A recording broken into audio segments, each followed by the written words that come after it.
महिलाओं का रास्ता नेताओं के बिस्तर से निकलता है, बिल्कुल सच बात है। आज मैं भी आपको अपना एक एक्सपीरियंस बताऊंगी। मधु किश्वर जी अभी जो आरोप लगा रही हैं, जिन्होंने मोदी नामा लिखा है, बहुत उनके साहस को प्रणाम। सच्चाई तो खैर अभी सामने आएगी, लेकिन उनके साहस को मैं प्रणाम करती हूँ। 2009-10 में मेरा स्कूल और कॉलेज चलाया करती थी, तो वहाँ कभी कोई प्रोग्राम होता था लेक्चर देने के लिए, मुझे एज ए वक्ता बुलाया जाता था।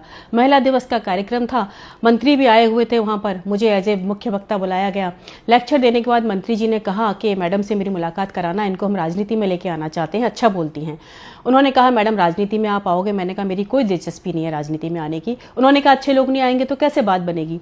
आखिरकार मैंने पार्टी ज्वाइन कर ली और 1 साल मैंने पार्टी में काम किया। कोई भी पार्टी दूध की धुली नहीं है, आपको बता दूं, हर पार्टी का यही हाल है। लेकिन जितनी बड़ी धर्माधिकारी उतनी बड़ी व्यभिचारी, ये बिल्कुल सत्य बात है। 1 साल पार्टी में रहकर मैंने जो देखा पार्टी का हाल, महिलाओं की जो स्थिति देखी और देखा कि महिलाएं किस तरीके के कंप्रोमाइज करने को तैयार हैं। मैं नीचे से लेकर ऊपर तक हर नेता के साथ मिली, लेकिन सबका एक ही हाल, गिव एंड टेक। किसी को आपकी काबिलियत नहीं चाहिए। जहां कहीं जाओ वह एक ही बात। 2 महिला पार्षद आपस में बात कर रही हैं कि भाई मुझे टिकट ही नहीं दिया, मैंने तो सब कुछ कर दिया और क्या करती, एक रात भी निकाल ली, फिर भी मुझे टिकट नहीं दिया। हमने कहा इस बल पे राजनीति में आओगी? तो उन्होंने मुझे कहा तो क्या तुम सोचती हो काबिलियत के दम पे या महिलाओं को भेजा जाता है? नहीं भाई, महिलाओं की काबिलियत किसी को नहीं चाहिए होती है, वो तो उसके लिए तो पुरुष ही बहुत हैं। और मैंने भी देखा कि सच में मेरी काबिलियत वहाँ किसी को नहीं चाहिए थी, सबको एक ही चीज़ चाहिए थी।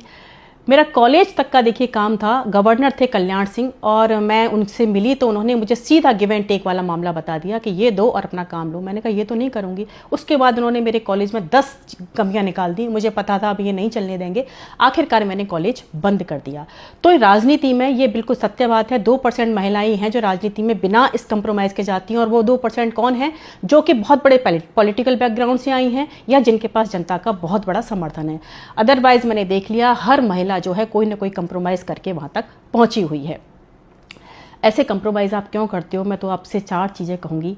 तू रजिया बन, तू दुर्गा बन, तू कभी न बिन कपड़ों वाली बन। तेरे बदन पे जो मरते लोग, तू उस बदन की रखवाली बन। तू हर घर की इज्जत, तू हर घर की आन है, तू नहीं अय्याश मर्दों की शान है। तू पैसे पर मत नाच, तू पैसा बरसाने वाली देवी बन।